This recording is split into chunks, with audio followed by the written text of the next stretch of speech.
Good morning. Welcome to the Mason County Board of Commissioners Tuesday, August 9th regular business meeting. I sure appreciate everybody being here. I appreciate your participation in our democratic process and your interest in our community. Thank you so much for taking the time.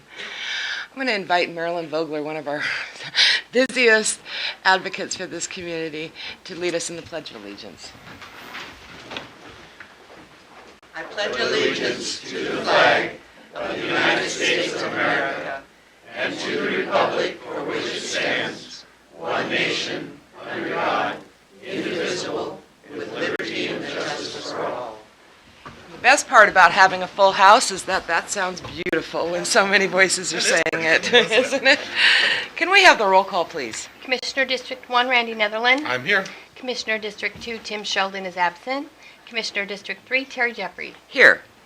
Correspondence and organizational business. Would you please report the correspondence received by the Commission? Sure. The Department of Natural Resources sent a letter and revenue tables. The Public Employment Relations Commission sent a request for a list of employees. Rusty Kedrick and Barbara Tarabocha sent letters regarding boating regulations. The Bureau of Indian Affairs sent notice of reservation proclamation request and a letter regarding Title 25 and in-trust properties. And also I wanted to mention that Commissioner Sheldon submitted a written statement regarding Agenda Item 9.1, and I put copies at the podium. Thank you very much. Next item is our open forum for citizen input. This is an opportunity to address the Commission on any items that are not on the agenda. We'd ask that if you'd like to address the Commission, please raise your hand, you'll be recognized, and come to the podium and state your name. Sir. Yes. My name is Joe Reese, and my associate Rick West. We've been working with the Jacoby Park development with Mr. Keats, and we discovered fairly recently that the project has been delayed because of lack of funds. Now, we didn't totally understand that, so we had a meeting with Mr. Variable, who's the new director for the Parks Services, and found out that he being a new employee, picking up for Mr. Keats' departure, he was unaware of that particular project going on. So between conveying our correspondence to him and working with him that day, we discovered, yes, it was somehow pigeonholed, sidetracked, whatever. And we had been figuring that this whole thing was ready to go. And it is. So he suggested that we get with the Park Advisory Board and discuss it, and taking the information that Mr. Variable had, which showed the whole situation, and Mr. Variable just had another discovery, he showed me today, that this has been going on since 2012, and there's been some activity 2014, but this whole thing got pigeonholed. So, we're trying to stimulate this thing as citizens, because we figured this whole thing was worked out. We went through several iterations. We had community meetings. We got the whatever the county wanted to do, and what the citizens that we don't represent officially, but we're interested in further developing the park, and the focus is on developing a ramp a dock associated with the ramp, and provide the adequate trailer and auto parking so that this whole movement of boats in and out can be done very efficiently, along with the toilets and other support systems. And it seemed to work out, and everybody was happy with it, and then it stopped. So a discussion with Mr. Kinney and Mr. Winders and Mr. Ritter at this board meeting, we found that, there was some things that caused delays. There's some change in procedures, which I don't understand, or operational things. And then, of course, Mr. Keats' departure, because Mr. Keats was really on top of this, and he worked with us. So we found that there's some internal things, and these three gentlemen, along with Mr. Variable, figure that if this thing isn't addressed now, to continue it, which would put the construction at 2018, it could get put back and it won't be 5 years till this thing gets developed. Now, I'm quoting them, not my analysis. So along with the fact that some monies that already been spent will be wasted, and there'll be new monies to have to reinvigorate this thing, so it doesn't seem like an economical thing not to continue this project. And of course, there's two things that probably emphasize the need for it.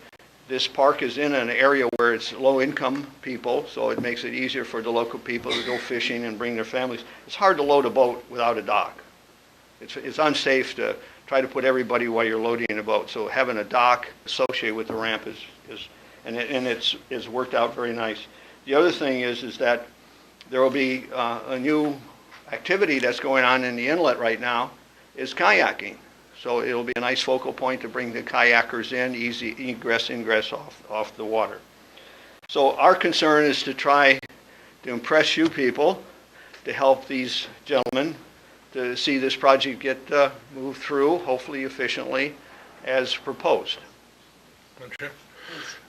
If it's all right, because I'm not up on Jacoby Park as much, I'd like to set up that we can get a briefing set up on it and invite them to come back at the time of the briefing so we can have staff fill us in where we're sitting and what it looks like. We'd be happy to. Docks are good economic development too, so for the Okay. county, be worth it to at least look at it and see what we have, because just being honest, I'm not up on it Okay. enough. Are you okay with that, setting up a briefing? I'd be happy to schedule a briefing, and the contact information, I trust, is with members of the county, with Mr. Yeah, Vrabel. Mr. It's Vrabel, by the way. Mr. Vrabel has a- Vrabel. Yeah. Yeah, Vrabel, Jeff Vrabel. Vrabel. Yeah, Yeah. okay. Okay. Okay. All right, fine. Thank you, Thank Mr. you. Reese. Thank you and, very much. Thank you, Commissioner. Anybody else like to address the commission? Mr. Wynn? We have one here.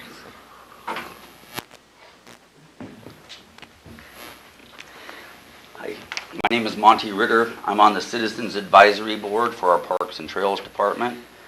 Just to continue a little bit with this conversation, I just want to mention there's an RCO grant that's coming up. We need to apply for it before November 1st, and it's the Boating Facilities Program, and it has over $17 million in grants that they're going to give out for 2016. So it's a nice thing that we could continue this discussion, possibly be some way that we could get a little bit more services out there towards, Shorecrest. They could use it. I also want to mention something about what Tim Sheldon left, if you got this letter on the ATV. And it is also another economic engine, and I want to say that also with the RCO grant, there's a non-highway and off-road vehicle activities, and there's $13 million in grants that are going to be given up in November 1st. So we do have quite a bit of already legwork put into this, and it'd be nice to see that, we continue just some conversation, make sure that we don't leave something out there that would really benefit Mason County. And the reason I came here was because our Parks Board met last week, and we received kind of a notice, and we're trying to work through this. One of the things we're doing with trying to form a Metropolitan Park District, and it's going to be proposition number 1 on the ballot here November 8th. And if we look at this note we just got from Jeff Vrabel, about how right now the county is not going to actually apply for some grants because, we need to know what's going to happen with the Metropolitan Park District. But since the election's not until the 8th, and we have these RCO grants that come up on November 1st, I like the fact that the county is supporting the MPD. And if we are successful and the citizens do, pass this ballot measure, and we do have an MPD formed, then there'll be this, this group of commissioners who will immediately, November, after the elections are certified, they will immediately start dialogue with the commissioners. And then some of these things like, grants and stuff, there can be resolutions after, serious thought and consideration amongst all the elected. We can see something happen. But if we don't apply for these grants, then we don't have a chance for another 2 years till 2018. And And I think that might be a little bit short-sighted. And I like what you guys were just talking about, having a briefing to discuss if there's possibilities. And I really appreciate how you guys have always tried to work through all the little, difficulties that we're having. So thank you and appreciate it. I really thank you both for showing up and explaining this. Monty, just so you know, we did have a briefing on that yesterday, and as a commission, we are not saying, first of all, I need to make clear, the commission is not supporting the Metropolitan Park District. We made that very clear. That's a separate thing. It has nothing to do with the county. No, but you just put it on the Yeah, ballot. the county That's- just thank you, agreed to put it Doug. on the ballot, so I need to clarify that. But as for going out for grants, we discussed it and talked about it, and because it is a separate issue, it's not the county's issue, we are not stopping because of any of that. One of the biggest things that's in front of us is we had an understanding with the Friends of the Parks and stuff like that, our Parks Advisory Board, they were going to be able to raise money for MCRA, 160 some odd thousand. They were able to raise 40 in matching, but that leaves 120 that we have to come up with cash. And anytime we go out for a grant, there's a 50% match, so we have to have the money to pay for anything we go out for in grants. And with that, because of that, that means there's 101,000 it's in the budget, it's still going to get built, but it's that much in and stuff that we are not going to have available. So we are considering that also when we go out for grants. And with respect, I have to say, when the Citizens Advisory Board first reached out and started to get some donations, we had surveying, which we thought was going to be, like a $20,000 contribution. We thought that was a nice one. Monty, would you please address the commission? Oh, I'm sorry. We had this. We have the opportunity from Bayshore's Ready Mix to supply concrete, but that's something that the contractor did not want to go out for vendors that will provide services that the contractor is not 100% sure of. So we had a couple other opportunities for grants. I was going to try and get asphalt and several other things. I Main need to fee is move this ready. along. We've Well, got I know. two hearings today. I'm just saying that we did try for And other just so you things. know, we're not putting blame. What I'm saying is there's $120,000 that we have to account for through cash now. Right. So when it comes from matching funds, that has to be considered when we're going out for other grants. Okay, and I appreciate that. We tried to get more, but we're not really used to having to go out with contractors and get specific to Okay. this I understand. degree Thank you. so that you don't have a bad project. Thanks, Monty. So, but Thank you. Is there anybody else who would like to address the commission on anything not on the agenda? Sir? Good morning. My name is Gil Costin. The community of Beards Cove and Belfair is seeking your assistance. Over the recent years, our community has fallen into a state of decay and decline. It is a haven for drug dealers and drug users.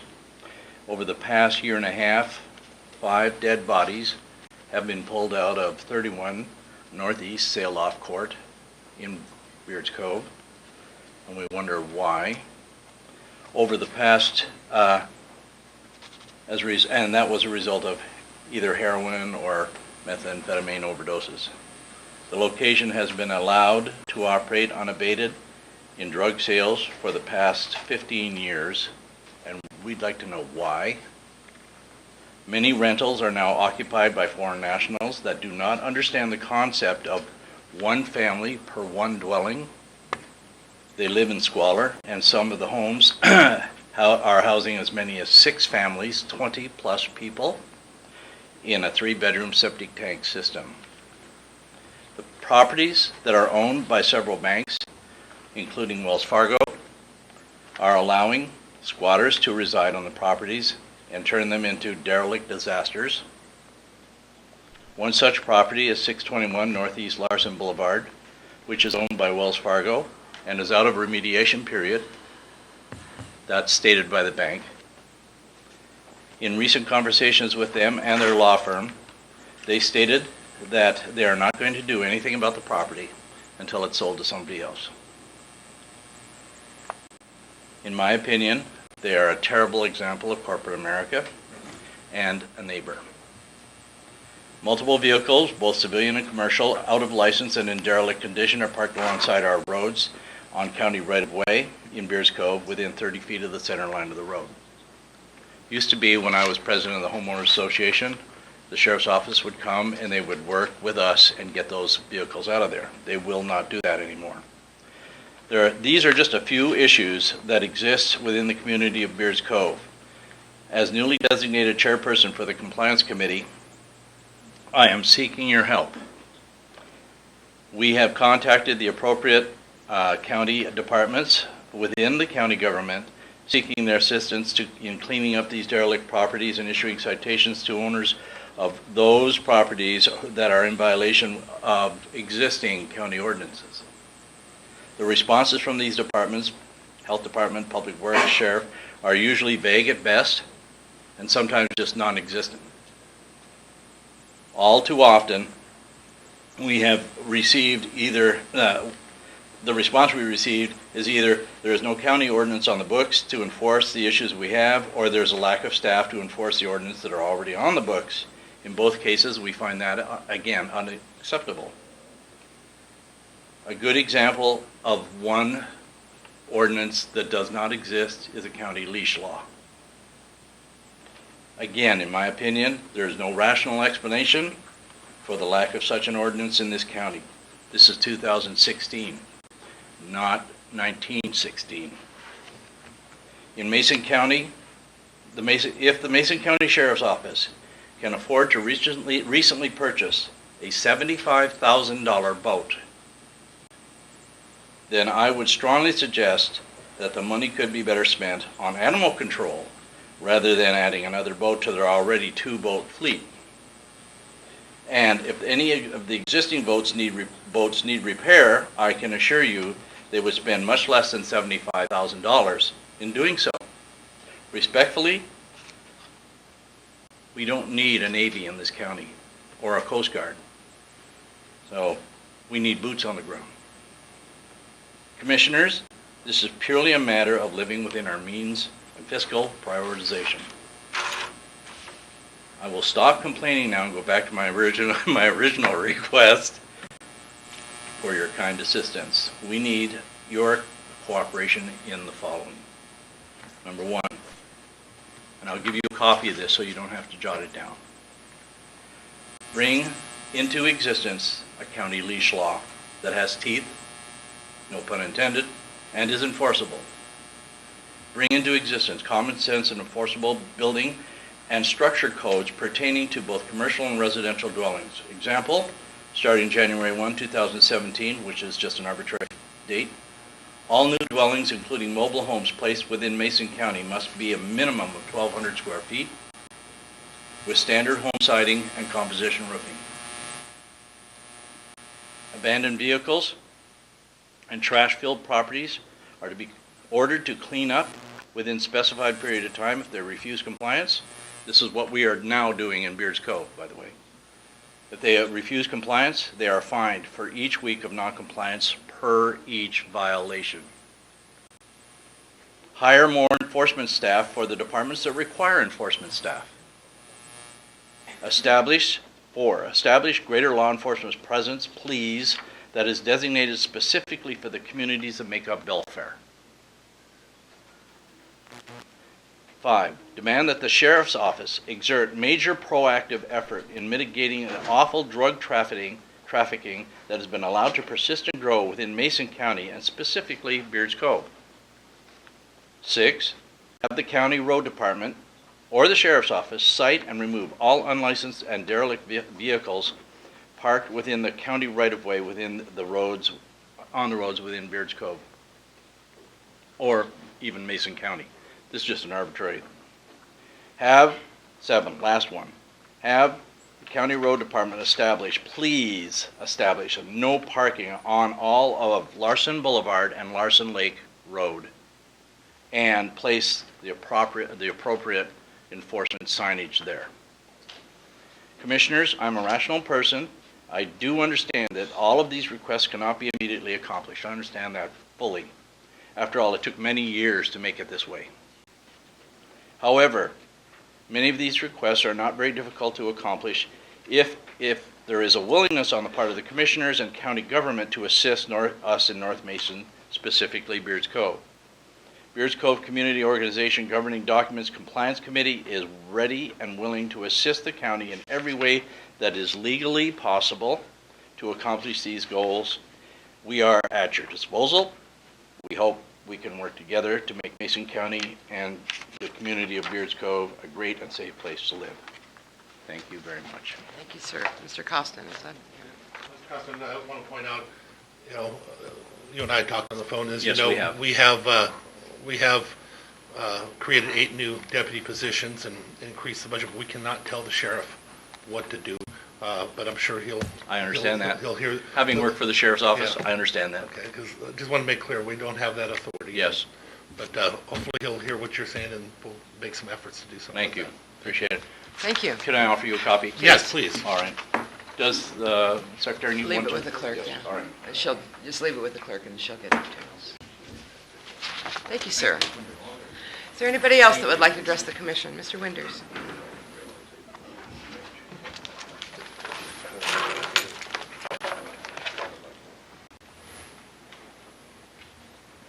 That was a great presentation, by the way.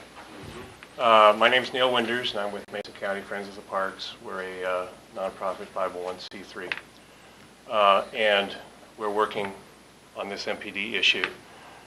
May I request that we have a briefing with the commissioners to talk about the MPD issue further, just so that we can have a better understanding of the county position, and to help us as we go forward with our ballot statements and the best way to approach it. Let's take up that item on item 10. Okay. Okay? Okay, perfect. We'll take Thanks. up that. Is there anybody else that would like to address the commission? Thank you, everybody, for your comments. We'll move on now to item number 6, and that's the adoption of the agenda. Madam Chair, I move for the adoption of the agenda as presented. I'll second. It's been moved and second to adopt the agenda as presented. All in favor, please say aye. Aye. Aye, motion carried. Item number 7, this is the approval of the minutes. Madam Chair, I move for the approval of the minutes, August 1st, 2016 briefing minutes, and July 19th and August 2nd, 2016 regular meeting minutes. I'll second. It's been moved and second to approve the August 1st, 2016 briefing minutes and the July 19 and August 2nd regular meeting minutes. All in favor, please say aye. Aye. Aye, motion carried.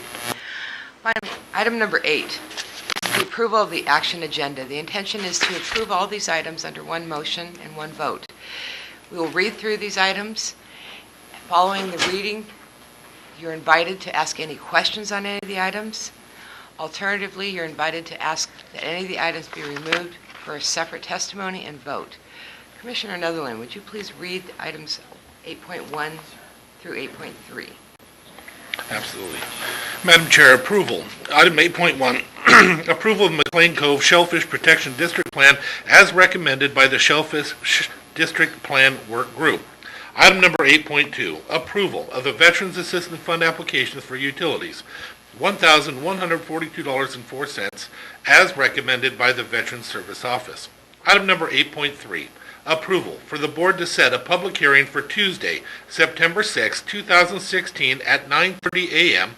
to receive public comment on the private line occupancy permit for a new utility crossing under Triton Head Drive at 120 North Triton Head Drive, parcel number 22406-50-00011 for Edward and Susan By Trust. Item 8.4, approval of the agreement with ThyssenKrupp for courthouse elevator 5-year full load test safety testing for the amount of $12,280 plus tax. The elevator testing is required by Washington State Labor and Industries under WAC 296-96 and RCW 70-87. Finally, 8.5, approval of the agreement with the Mason Conservation District, replacing the current agreement and amendment for the Voluntary Stewardship Program grant, funded through the Washington Conservation Commission. There is no cost impact to the county as this contract is grant funded, and the budget includes the salaries and benefits cost of the county staff who are administering the grant. Is there anybody in the audience that has any questions on any of the items just read? Commissioner? No questions? Is there anybody in the audience that would like any of the items removed for a separate vote and testimony?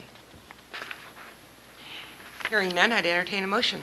Madam Chair, I move for the approval of the action agenda as presented. I'll second. It's moved and seconded to approve items number 8.1 through 8.5 on today's action agenda. Is there any discussion? Just comment. Please. Thank you very much for the hard work and working from the Conservation District and working through some of the issues, especially the ones that I had. I had some issues in making sure that we don't have administrative law creating some of our laws in this county, and the Conservation District stood up and took care of all that so we can continue moving forward in something that I think is going to be wonderful for our agricultural community. And just want to thank John for the hard work on that. Thank you. You as well. These items that are under our action agenda are quickly read through and quickly voted on, and that hides the fact that a lot of work went into these things. And there's a lot of great information of what we're doing. And just quickly, I wanted to share the Voluntary Stewardship Program is a program that is an alternate to our what we call our Critical Area Ordinance for protecting wetlands and waters of the county and of the state. And this is specifically for alternate ways of protecting those wetlands and waters for agricultural owners. And it can help them continue to do their agricultural practices while still protecting the environment at 2011 levels, as we were assuring they'd go into. And then I also wanted to point out item 8.1, the McLean Cove Shellfish Protection District. This is a district, a protection district established because of a downgrade in the shellfish harvesting identification. And it is a function of the citizens of that community, of those boundaries, getting together and identifying and creating a plan for how can we protect the shellfish growing areas in this area. And anytime you have citizen involvement in these types of activities, it's very encouraging. And there's some ownership. And Debbie Riley, thank you very much. And Stephanie, thank you very much for your work. And we have Judith Judd, who is one of the citizens on that committee with us today. Judith, thank you for being here, and thank you for your work on this plan. I appreciate it, and we'll get McLean Cove back up, won't we? Okay. I will now call for the vote. All in favor, please say aye. Aye. Aye. Motion carried.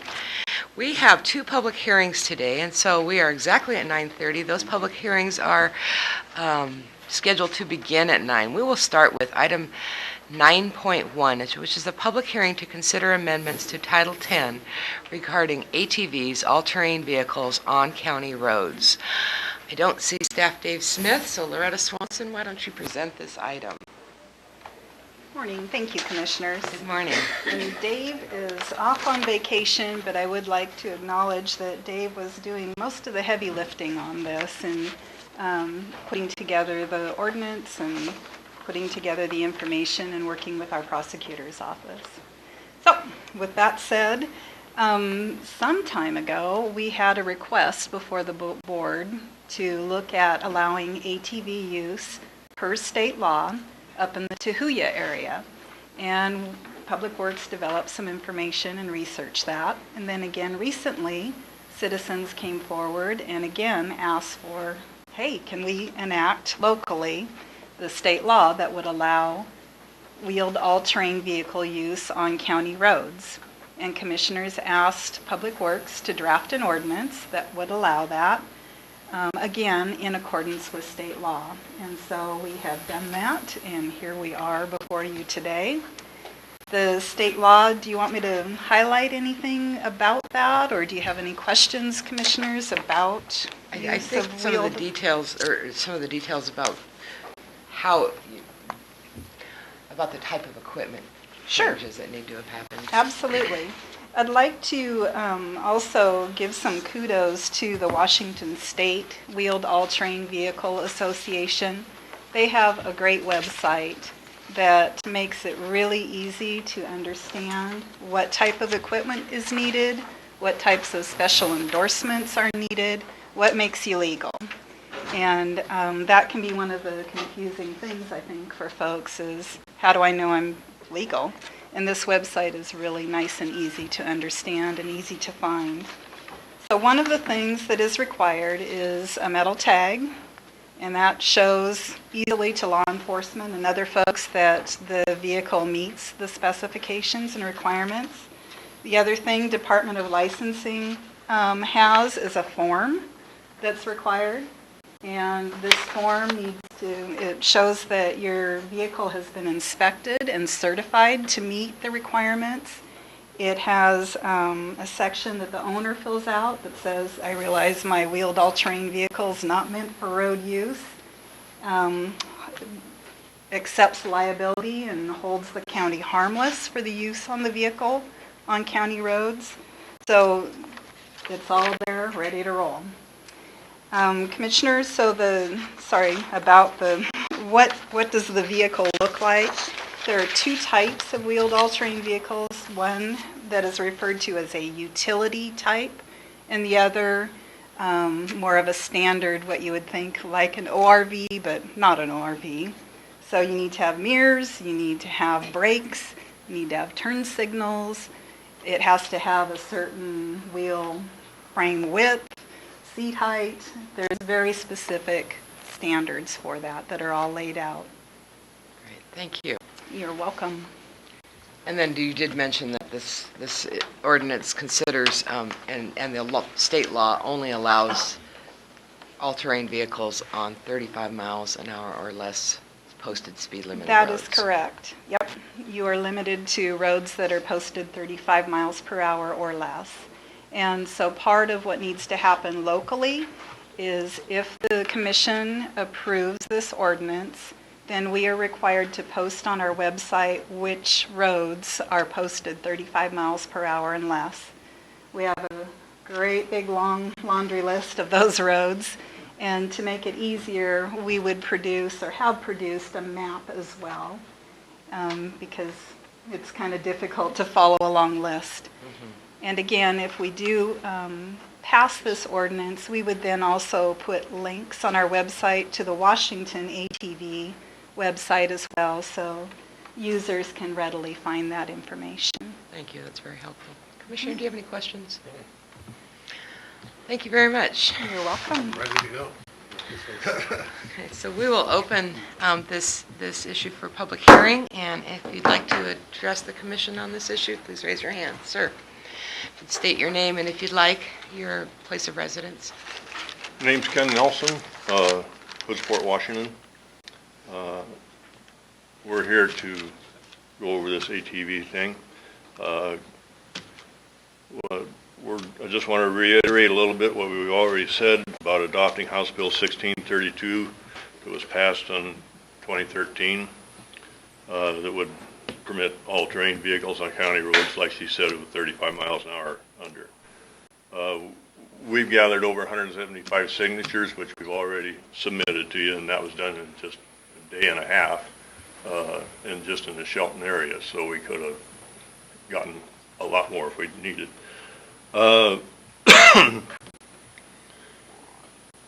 We believe that this bill is passed or this is adopted by Mason County, that the revenue and the recreational funding would be beneficial to the state and to the county. This and also the project that John from Dirt Cheap Cycle is doing, this would greatly help that out, and I think it'd be beneficial. There's been some discussion one time about ingress and egress. I live up there at Hoodsport, like I say. I see lots of dual sport motorcycles coming up 101. Dual sport motorcycles meaning on-off road. And they go in and out of trails. I've got one. There's never been a problem that I've ever heard of. So there wouldn't be, in my opinion, there wouldn't be any problem with all-terrain vehicles either, any more than there would be with a dual sport motorcycle entering and leaving. A couple weeks ago, went to Wallace, Idaho, to the ATV Jamboree over there, and there was approximately 200 riders. We were you ride all over town, you ride the county roads out to the trails. We've been doing it, my wife and I, for 15 years. Not once have I heard of any problems with an accident with a car or anything else. Maybe somebody tips over in the trail now and then, but that's part of the sport. But so anyway, I would hope that we can get this done. And when this is passed, it doesn't mean, say it was passed today, it doesn't mean that tomorrow you're going to see 50 quads and side-by-sides running through downtown Shelton, because we go to Arizona every winter. There's 4-point-some odd million people down there. You go to Mesa, you go to Apache Junction, and it's legal down there. You might see one every time you go to town, and haven't heard any problems down there either. So I thank you for your time, and I hope we can get this done. Thank you, Thank Mr. you. Nelson. Anybody else that would like to testify? I'd like to Sir. I walked in kind of on the middle of this thing, but I think I have a good idea of what you're referring to here. In Beards Cove, we have an issue, it's a long-standing issue with people driving dirt Could you bikes. please state your name again? Gil Sorry. Croston, I'm Thank you. sorry. It's okay. Riding dirt bikes on the county roads. And really no issue there. However, it's 20 and 25 mile an hour there, and they don't do 20 to 25 mile an hour. And they think it's a dirt track. So if you're going to adopt this, please let's have the enforcement in place to make sure that these people are compliant. And at least we'll, again, be good neighbors. Thank you. Yeah. Anybody else like to testify? Oh, come on, you came down here. Okay, I will close testimony. Deliberations? Been waiting for this for several years, ever since it passed. I'm ready to go. Just so folks know, right away I was asked by people of all different areas. People automatically think of the outlying areas like Cushman and stuff, but I was asked by people in Lakeland Village. I've been asked by people in Beards Cove, Tahuya, especially during the winter months. Being able to get around with an ATV is a little easier than with a vehicle. And it is only for roads that are under 35 miles per hour. It'll only be ATVs that are road certified. So I want to make that really clear. And they have to abide by the same laws as any other vehicle. The difference is theirs is an ATV that is road certified, so it's basically just a smaller car. That's the only thing we're allowing, the only difference that we're doing. Thank you. I just wanted to share that, Mr. Costin, I live in a homeowners association with 25 mile an hour speed limits too, and we've dealt with ATV riders and Mr. Nelson's term, I hadn't heard that one, dual sport. We deal with it a lot, and yes, the speed limit is very difficult for people to somehow maintain when they're out there, and compliance will always be an issue. And coincidentally, just yesterday I read an article about there's something like 39 states now who have allowed ATVs on public roads, and there was some discussion around traffic deaths due to ATVs, and looking at Washington State, ours is a lower one, 1.4 million, or 1.4 people per million deaths on ATVs from 2011 through 2014. There's no question that the way the design is, it makes turning and those sorts of things very, very, very dangerous if you're not properly trained and practiced on how you operate those things.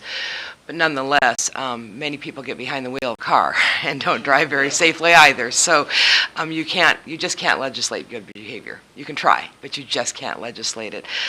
And so I don't think that would preclude us from allowing people to enjoy our gorgeous community in a way that they can, and it's also a fun way to get around into your neighborhood, such as in Timber Lakes. I can see that being useful. I'm very much in support of this, just because I think that we need to allow people to be able to use our roads in a way that is multimodal, so to speak. And I think it will create more options for recreation. So I am in favor of passing this ordinance. I do want to clarify that the statistic of 1.4 per million is ATVs as a whole, not the ones driving on the road. So, and they said that the majority of them were due to underage children who are not trained yeah. and on the roads, alcohol and drug related. And so and there were states that had 10 per million. So I think we're you'll down find at the numbers lower. higher for horses. That could be too. No, it is. It's actually very dangerous. I just mentioned that as a caution to people to please remember that you don't drive an ATV the same way you would Yeah. a motorcycle. Especially drinking, as you said. Right. Madam Chair, you ready? I am. Madam Chair, I move that the board approve the ordinance allowing wheeled all-terrain vehicle use on county roads per state law with the additional requirements that headlights are used at all times. And I'll second that motion. It's been moved and seconded to approve the ordinance allowing wheeled all-terrain vehicle use on county roads per state law with the additional requirement that headlights are used at all times. Any further discussion? All in favor, please say aye. Aye. Aye. Motion carried.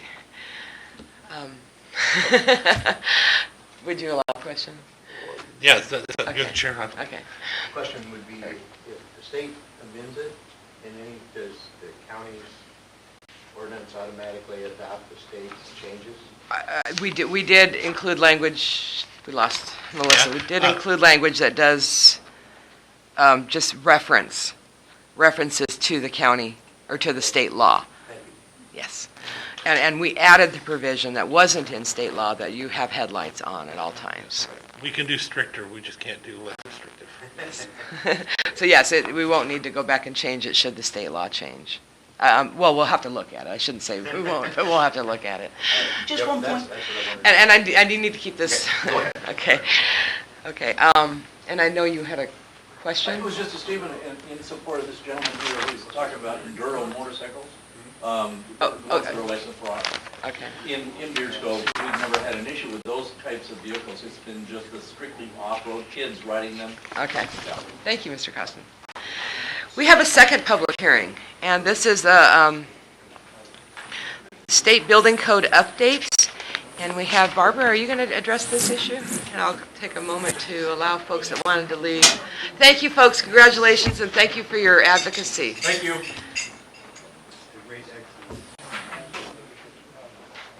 Because everybody wants to know about the building code, right? But they leave happy. That's a nice thing. I'm sorry.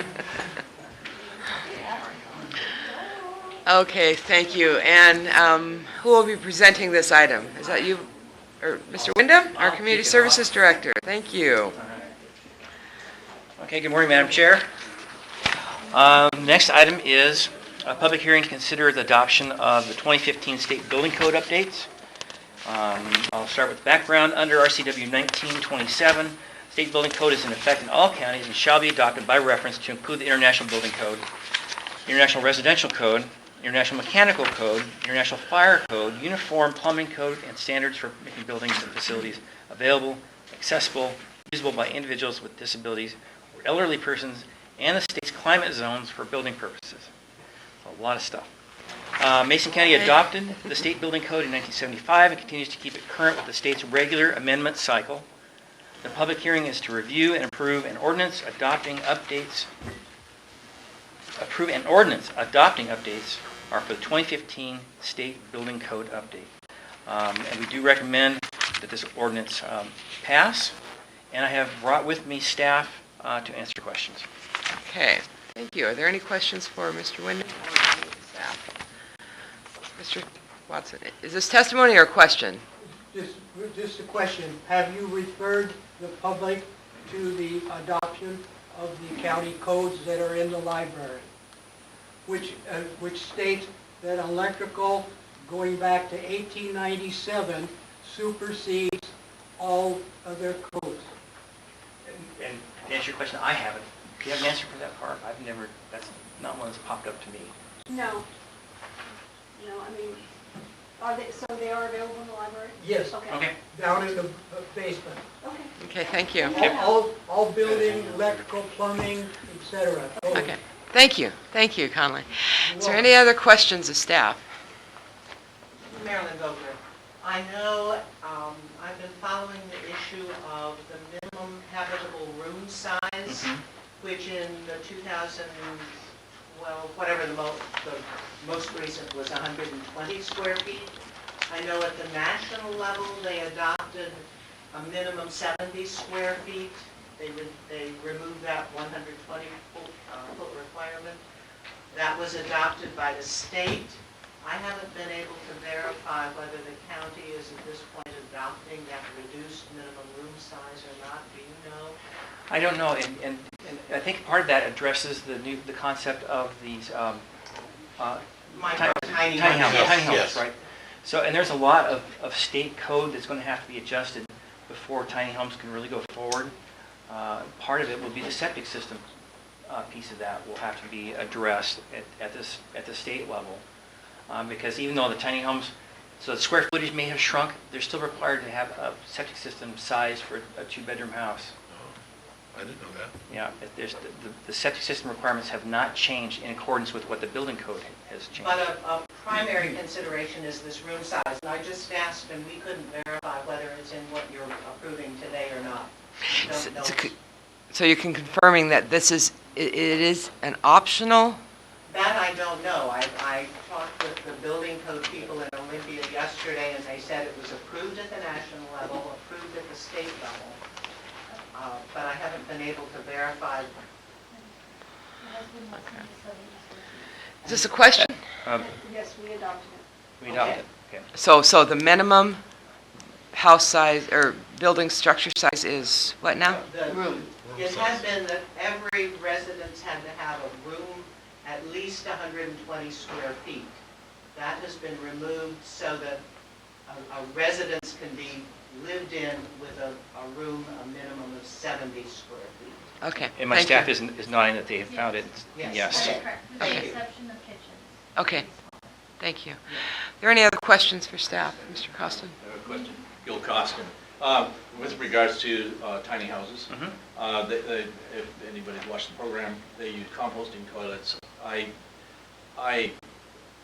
don't know whether the county will adopt a specific requirement, a performance requirement, if a composting toilet is required. Might I also suggest that perhaps tiny homes only be relegated to mobile home parks? Something of that nature. So we're not talking about that all right. issue right now. I can't answer the question on the composting toilet. So if a tiny home or any home has a composting toilet, it still requires a gray water disposal system to be not less than 2/3 the size of a standard septic system appropriate for that dwelling. Okay, So thank they you. still have to have a way to dispose of gray water. Thank you. Are there any other questions for staff? Thank you, Okay. Mr. Wyndham. So we will open this public hearing for testimony. Would anybody like to testify on this issue? Ms. Vogler?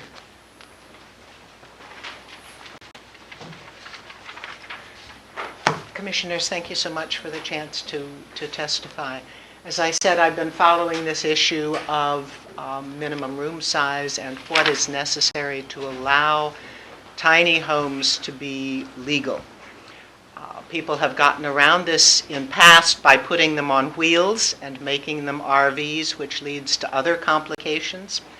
But tiny homes are being developed for all levels of persons. They're used by single people who work full-time and don't want a home. They're used by places like Quixote Village for homeless people. They are a primary objective of many senior communities where you'll have a cluster of tiny or very small homes around a central support building. And so they present an alternative kind of housing that can greatly improve the options available for a range of people. I'm glad to find out they're in the code that you're voting on today. I'm aware there are other issues that may need to be resolved before we can move forward with these in any organized way. I would simply encourage you to advocate for tiny, very small micro homes that are legal in the sense they can hook up to public utilities. They don't have to have composting toilets. They could hook up to sewers. They could have their septics, to work with regulations in the county that would allow shared septics or whatever is necessary to make these possible. And I should have said this at the beginning. I want to make clear that I'm speaking as simply a member of the public and not part of any other group. I've been an advocate. You may not be old enough to remember the book Small is Beautiful, but that has been a book I have lived by for many, many years. And I'm delighted to see this coming forward. So I urge your advocacy and support for very small, tiny, efficient, less expensive homes. Thank you. Thank you. Mr. Costin. Thank you for allowing me to speak again. Beers Cove was initially set up as a camping community where you bring in your RV and sit it down on your lot and stay there for a couple of weeks and enjoy Hood Canal and the beauty that Mason County has to offer.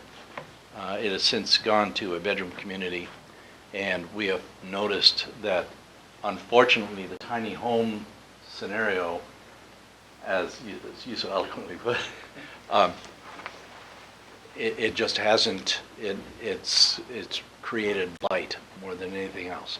And I'm perhaps the adoption of your codes and will fix that problem if it's enforced.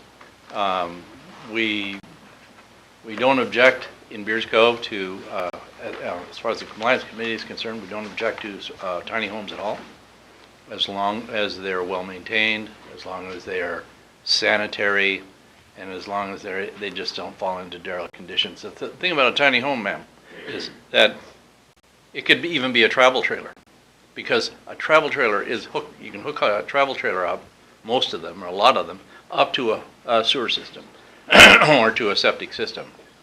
And some of these travel trailers you can buy for $500-600 on Craigslist. So, and they're not really pretty.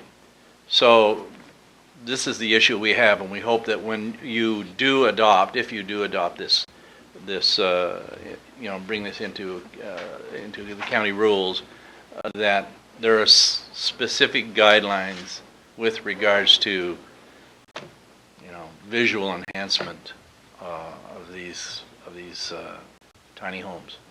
We have no objection to them. It's just we have an objection as to how they become afterwards. But we'd like to see that. Thank you. Thank you. Mr. Watson. Thank you, Madam Chair, Commissioners, ladies and gentlemen. My name is Conley Watson, and we owe the plumbers a big deal of gratitude. They moved the outhouse indoors and added hot and cold running water. And we talk about composting and all of these things. We should be thanking the plumbers for doing what they have done. Thank you. Thank you, Conley. Is there anybody else that would like to testify? Hearing none, I'll close the public testimony portion. Madam Chair, my father used to tell me, he said, son, no matter what you think, you got it good. I didn't know you could in the house till I was 12 years old. Oh, so. My. I'm reading this when it comes time for the motion, and we had different discussions than how this is prepared here for our motion, because we had an exclusion of, and we're not adopting the whole. So, Mr. Wyndham, can you come to the, I talked to him about that as well. Yeah. Let me ask you a question, Commissioner, and I know right where you're going. We talked about this yesterday. If you look at attachment A, page, which at the bottom says page 3 of 8, so it looks like this, attachment A. So you're talking about appendixes L and M. Are you referring to the appendixes that were considered optional? Yeah, what I'm referring to is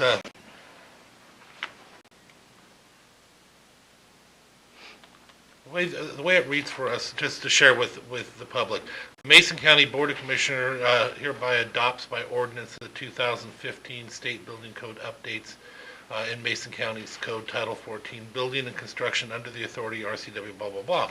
But there are things that we are not adopting. There are exclusions, because we are only adopting those that are required by law, not the ones that are recommended. So That's not the way they prepare a way to say some of these motions to us. And the way this one is prepared, I can't read it this way because I'll be adopting things that we're not agreeing to adopt. So help me. No, you're going to adopt what the ordinance has, and those are not included in your ordinance. So by you adopting, by reference, by ordinance, the 2015 building code updates, you're adopting that minimum that's in the ordinance. If we were going to add anything or take away anything, it would be specifically in the ordinance, and it's not. All that stuff's been removed. So what you're adopting is the minimum required. Those appendices are not included in what you're adopting.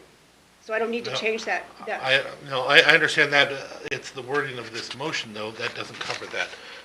Right, because you don't need to specifically not. Yeah, let me try this. Madam Chair, I move for the approval, and before you second it, let's hear it out and see if it works.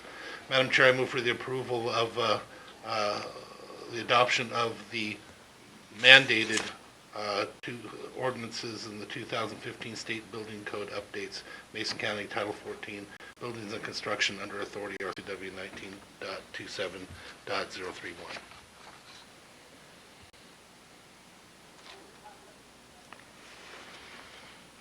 Or an alternate would be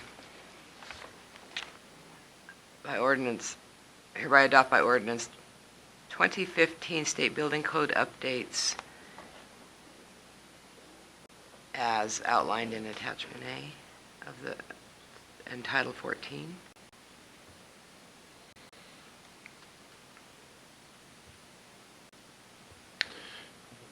Okay. If you're comfortable with the language of what you shared. Yeah, because we could go the other route. We're making it awful hard on this, but we got to get this right, guys. I don't want to be adopting things that we do not want in this county. As a rule, as commissioners, it's not that we will not adopt something that is recommended by the state, but we will adopt what's required. Anything that's recommended, we would decide individually on that issue after being fully briefed and being that it's the smartest and wisest things to do for this county. As a blanket, we just don't. There's a lot of stuff that gets recommended you don't want, folks, in my opinion, in this county. So I can. If you're comfortable with that language, I can concur. Okay, then will you second my motion? Okay, I'll second. It's been moved and seconded for the Mason County Board of Commissioners to adopt by ordinance the mandated updates to the 2015 State Building Code into the Mason County Code Title 14, Building and Construction, under the authority of RCW 19.27.031. Any further discussion? Hearing none, all in favor, please say aye. Aye. Aye, motion carried. Thank you for your patience as we work through that, guys. Thank you very much. And just as a parting statement, I do look forward to working on a tiny homes and a planned cottage development code that is doable and usable. It's just sometimes we put so many requirements in them that it makes it difficult to actually put them off the ground. And as you know, I completely agree with that. I hope we find a way, because for many different reasons, people will have to remember that times have changed. It doesn't necessarily mean derelict and shantytown. It sometimes are very nice homes and very good people. Some of the issues, Mr. Costin, that you're discussing, I appreciate them, but at the same time, in this county, for us to make certain things like 1,200 square foot, we have properties where they put a little park model, which I just looked at for a family member of mine, 380 square foot park model. It's an actual manufactured home, and it's 380 square feet. Where these issues of the beautification or the maintenance, that's more for your homeowners association to adopt than it is for the county to adopt on their private lands that might be on a 10-acre parcel, 20-acre parcel in the middle of nowhere. And whatever law we adopt for one gets adopted for all. So, okay. Well, thank you very much, staff and public, for your work on these two issues. That takes us to our board reports and calendars, and this is an opportunity for us to share with the public what we have done in our representation of the county in other meetings and boards, as well as where we have been in the same meetings in respect to the Open Public Meetings Act. So Commissioner Netherland, would you be willing to start? I'll try to do it in short form here. EDC Regulatory Subcommittee meeting. I met with the North Mason School District on many different items, but more, on the fields again, and the grants that we have moving forward up in North Mason for the astroturfing of one of their fields, but more importantly, they're dealing with some issues with the construction on Highway 3 and their school district properties and the effects that it's having, but even more than that, that there may have been property that was taken and not properly accounted for, so we're trying to put something together with that. I met with another group of developers. I wish I could tell the public some of the things that I'm working on this, but it's still theirs. They own it. I'm just meeting with these developers and with investors, and man, I hope this stuff comes to our community. It will mean jobs. It'll mean so many different things that I think could be of great benefit, and people with some great vision are working on these things. I met with the Conservation District in regards to issues on the contract. Then I met with them again and with Frank again down here at the county, which I want to give Frank an extra thank you for hammering that thing out and getting that thing done so quickly. It really made it better for all of us. I met with the group in regards to Theller, installation of Union City's officers, met with some constituents in regards to building codes and some of the issues that we have and the idea of things that may need to be loosened up. We had our regular briefings, and then that brings me up to next week. Let's see. I have a Hood Canal Coordinating Council meeting. I have meeting with a health officer out of Kitsap County. Want to talk to me about some ideas they have. Alan Bell for Advocacy Group, Trails End Potluck. I'm meeting with Representative McEwen. Taste of Hood Canal is this weekend coming up. I will be grilling and I will be eating oysters. An HOA homeowner association out in Shorecrest, which I think we may both be at. I want to clarify that. Another EDC regular Economic Development Council meeting, and then they're having their retreat also. It says the PAC is meeting for a hearing on the comprehensive plan. I don't know if I'm allowed to be there or supposed to be there, but I was maybe wanting to pop in, but I'll talk to staff and see if that creates any type of conflict, and we'll make our decisions after that. That brings us back to our regular briefings and regular meetings. Okay, thank you. Mine will be short because I was on vacation last week. And you deserve it, Commissioner. Thank you, I appreciate that. Following today's meeting, I will be attending a meeting with Senator Cantwell's office and Derek Hilmer's office and some people in the timber industry regarding the future for what's something called cross-laminated timber, and it's a specially designed timber that allows you to build in high-rises using wood, and this could very much be a needed value-added product for our timber industry as well as a carbon sequestration opportunity. It's a win-win situation, and so we'll be discussing what's been going on at the national level, what will be coming up at the state level, and then what will come down to the local level for us to be able to make these things happen. I will be attending the Hood Canal Coordinating Council meeting this afternoon at the Public Works Building, and then I am meeting with the new director of the Behavioral Health Resources, which is a primary provider of behavioral health services and treatments here in Mason County. Let's see, I have some errands to do with my mother. I have a behavioral health organization agenda setting meeting, have to have a humanity finance meeting, and a pre-agenda meeting with for the Mason Transit Authority Board. And then I will also be attending the Shorecrest Homeowners Association meeting on Saturday the 13th. And we will be back here for briefings on Monday, and we will certify the primary elections on Tuesday the 16th. Madam Chair, I may also have a meeting with the transit, but in regards to the future park and ride purchases. I don't think you'll be there for that. No, I will not be. So that takes us now to item number 11, and we had added to our agenda a discussion about having a briefing with the Friends of the Park regarding some, I think, considerations that could be made or should be made in preparation should a Metropolitan Park District initiative pass. And I wanted to garner your opinion on whether that was an appropriate thing to do or something that you'd be willing to have a briefing on. The question of appropriate, not appropriate, there's nobody to meet with that way, but we can have conversations and feel each other out, because for the public, we have not had these deep conversations individually as commissioners to see some of the different areas. You know, I'm very clear that this is separation of entities. I have somebody in North Mason that keeps putting out that, you know, the county needs to do this and the county needs to. This is not a county issue. Matter of fact, it would be a competing governmental entity that's created. The county have no authority over them whatsoever, and they'd have no authority over us. It's just like a hospital district or anything else. But it does not mean that we cannot have conversations on what we might want to do with them if they are created. And so I'm open to that idea, but bear in mind, I need to make clear that does not mean that out of this meeting we will have a memorandum of understanding, because there's nobody to have a memorandum of understanding with. There will be no agreement to give lands, because there's nobody to give lands to or to decide whether we want to a whole other governmental entity. I had our prosecuting attorney lean over to me and says, are we going to give them our $10 million worth of land? All that land was given to the county. Okay, so the county as a whole, including Shelton and everything else, we need to be good stewards of that land. We need to make sure that they're operational, that they can handle it if we do give them the lands, and if we do, that they won't be sold off. There's a lot of things that would have to be discussed to make sure that happens. But it has to start with the discussion.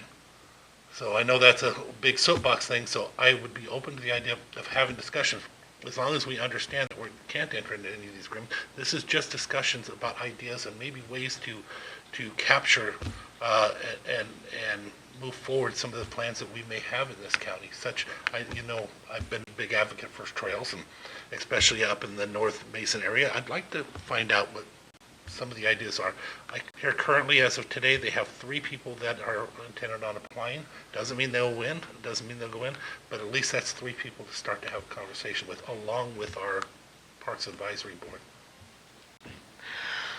Okay, so what I'm hearing is that you would be amenable to a briefing, and I'll ask Julie to make that happen. It does need to be made clear as well that there is no ability for us to make a commitment one way or the other on what would happen to the lands, because to the current county assets of parks, the staff, all the things that people have questions about, all those things need to be negotiated with. Should this initiative pass, it would need to be negotiated between the sitting Board of Commissioners and the elected Park Commission.